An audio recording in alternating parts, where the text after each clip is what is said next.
Assalamualaikum warahmatullahi wabarakatuh. Perkenalkan, nama saya Dwi Sri Mulyani dengan NPMA 1G022-082, Prodi Pendidikan Guru Sekolah Dasar Universitas Bengkulu.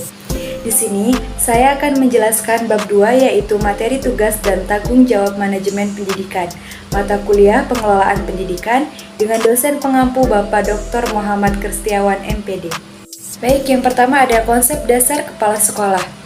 Siapa sih kepala sekolah itu? Ada yang tahu? Kepala sekolah adalah orang yang memimpin sebuah lembaga pendidikan atau sekolah dan menggerakkan, mempengaruhi, serta mendorong semua pihak yang terlibat dalam lembaga tersebut untuk mencapai tujuan bersama. Lalu, apa saja syarat-syarat menjadi kepala sekolah? Ada yang tahu? Yang pertama, memiliki kualifikasi akademik sarjana atau biasa disebut dengan S1 atau diploma 4, kependidikan atau non-kependidikan pada perguruan tinggi yang terakreditasi.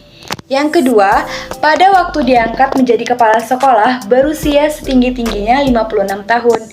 Yang ketiga, memiliki pengalaman mengajar sekurang-kurangnya 5 tahun menurut jenjang sekolah masing-masing, kecuali di Taman Kanak-kanak atau Raudatul Atfal, memiliki pengalaman mengajar sekurang-kurangnya 3 tahun.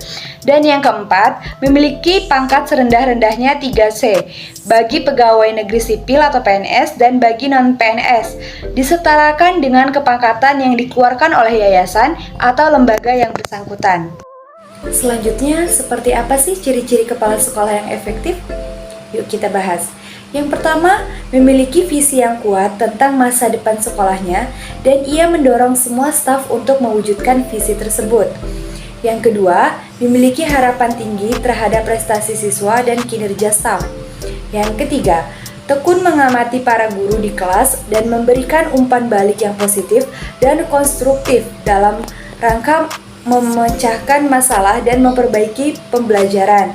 Yang keempat, mendorong pemanfaatan waktu secara efisien dan merancang langkah-langkah untuk meminimalisir kekacauan. Yang kelima, mampu memanfaatkan sumber-sumber material dan personil secara kreatif. Dan yang keenam, memantau prestasi siswa secara individual dan kolektif, serta memanfaatkan informasi untuk mengarahkan perencanaan instruksional. Selanjutnya, bagaimana tugas dan tanggung jawab kepala sekolah? Tugas kepala sekolah digolongkan kepada 2 bidang, yaitu bidang administrasi dan bidang supervisi. Yang pertama, kita akan membahas tugas kepala sekolah dalam bidang administrasi. Yang pertama ada pengelolaan pengajaran, merupakan dasar kegiatan dalam melaksanakan tugas pokok. Misalnya, menyusun jadwal pelajaran, mengatur kegiatan penilaian, melaksanakan norma-norma kenaikan kelas. Yang kedua, pengelolaan kepegawaian, yaitu menyelenggarakan urusan-urusan yang berhubungan dengan penyeleksian, pengangkatan, kenaikan pangkat, cuti, perpindahan, dan pemberhentian anggota staf sekolah. Yang ketiga, pengelolaan kemuridan, yaitu perencanaan dan penyelenggaraan murid baru, pembagian murid atas tingkat-tingkat kelas atau kelompok, perpindahan dan keluar masuknya murid. Yang keempat, pengelolaan gedung dan halaman menyangkut usaha-usaha perencanaan dan pengadaan, inventarisasi, pengaturan, pemakaian pemeliharaan, rehabilitasi perlengkapan, dan alat-alat material sekolah, keindahan dan kebersihan umum. Yang kelima, pengelolaan keuangan, menyangkut masalah-masalah urusan gaji guru dan staf sekolah, penyelenggaraan otoritas sekolah, urusan uang sekolah dan uang alat-alat murid. Dan yang keenam, pengelolaan hubungan sekolah dan masyarakat untuk memperoleh simpati dan bantuan dari masyarakat, termasuk orang tua, murid-murid, dan untuk dapat menciptakan kerjasama antara sekolah dan lembaga sosial. Berikutnya itu kita akan bahas tugas kepala sekolah dalam bidang supervisi. Kepala sekolah dalam statusnya sebagai supervisi pendidikan memiliki fungsi dan peranan dalam memberikan pengawasan terhadap jalannya pelaksanaan seluruh kegiatan yang ada di sekolah. Peranannya sebagai pengawas sekolah adalah membantu guru-guru dan pemimpin-pemimpin pendidikan untuk memahami isu-isu dan membuat keputusan yang bijak yang mempengaruhi pendidikan siswa, untuk membantu guru dalam melaksanakan tugas pokok dan fungsinya, serta meningkatkan prestasi belajar siswa. Berikutnya, Yaitu apa sih fungsi kepala sekolah sebagai manajer? Stoner mengemukakan 8 fungsi kepala sekolah sebagai seorang manajer, yaitu yang pertama bekerja dan dengan melalui orang lain. Yang kedua, dengan waktu dan sumber yang terbatas mampu menghadapi berbagai persoalan. Yang ketiga, bertanggung jawab dan mampu mempertanggungjawabkan. Yang keempat, berpikir secara realistik dan konseptual. Yang kelima, sebagai juru penengah. Yang keenam adalah seorang politis. Yang tujuh adalah seorang diplomat. Dan yang kedelapan mengambil keputusan yang sulit. Lalu, seperti apa peran kepala sekolah? Secara garis besar, pemimpin pendidikan memiliki 3 peran utama, yaitu yang pertama ada peran kepemimpinan kepala sekolah, yang kedua peran manajerial kepala sekolah, dan yang ketiga peran kurikulum pengajaran kepala sekolah. Yuk kita kupas satu persatu. Yang pertama, peran kepemimpinan kepala sekolah. Yang pertama, kepala sekolah merupakan kunci dalam membentuk kultur sekolah. Kepala sekolah harus dapat membentuk budaya positif di mana staf berbagai pengertian dan memiliki dedikasi untuk peningkatan sekolah dan pengajaran.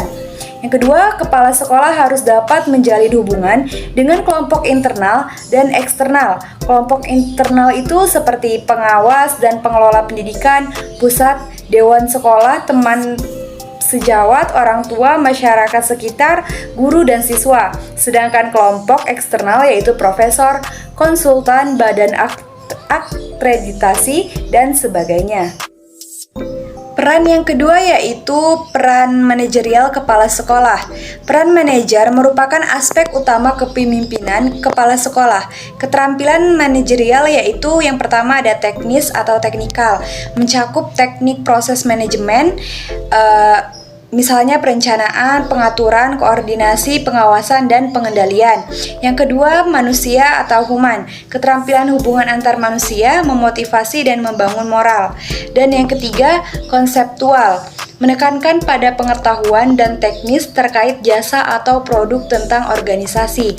Secara umum, kepala sekolah harus memimpin dari pusat atau lead from the center, demokratis, mendelegasikan tanggung jawab, memberi kuasa dalam pengambilan keputusan, dan mengembangkan usaha elaboratif yang mengikat siswa, guru, dan orang tua. Kepemimpinan untuk kepala sekolah yaitu ada 4. Yang pertama, kepemimpinan struktural, kepemimpinan fasilitatif, kepemimpinan yang mendukung, dan yang terakhir kepemimpinan partisipatif. Peran yang ketiga yaitu peran kurikulum pengajaran kepala sekolah. Ada 6 peran kepala sekolah di bidang kurikulum pengajaran, yaitu yang pertama menjamin kualitas pengajaran, yang kedua mengawasi dan mengevaluasi pengajaran, yang ketiga mengalokasi dan melindungi waktu pengajaran, yang keempat mengoordinasi kurikulum, yang kelima memastikan isi mata pelajaran tersampaikan, dan yang keenam monitoring kemajuan siswa. 6 peran tersebut menggambarkan suatu contoh kepala sekolah yang efektif. Sekian pemaparan dari saya. Mohon maaf jika ada salah kata. Semoga dapat mudah dipahami ya teman-teman, dan bermanfaat bagi yang menonton video ini. Semoga yang menonton video ini bertambah pengetahuan baru ya. Sekian, terima kasih. Wassalamualaikum warahmatullahi wabarakatuh.